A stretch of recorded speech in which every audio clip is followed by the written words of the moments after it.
Don't worry if your sweater turns out to be wider than you expected. You can easily make it slimmer and more fitted. First, turn the sweater inside out, put it on, and place safety pins to mark the fabric you'd like to remove. Take the sweater off and mark the new side seams with simple ballpoint pins. Run a thread in a contrasting color along the line of pins, because it is not comfortable to try on a sweater with lots of sharp pins in it, and remove the pins as you go. Time to try the sweater on again. If you like the new fit, make a permanent seam at each side of the sweater. Then comes the most fun and most stressful part of the process.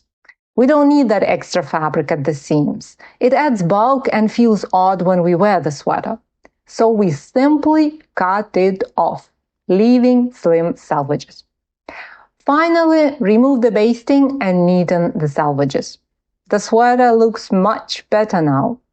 To see every little detail of this process, read and watch the full workshop. It is completely free. The link is in the video description.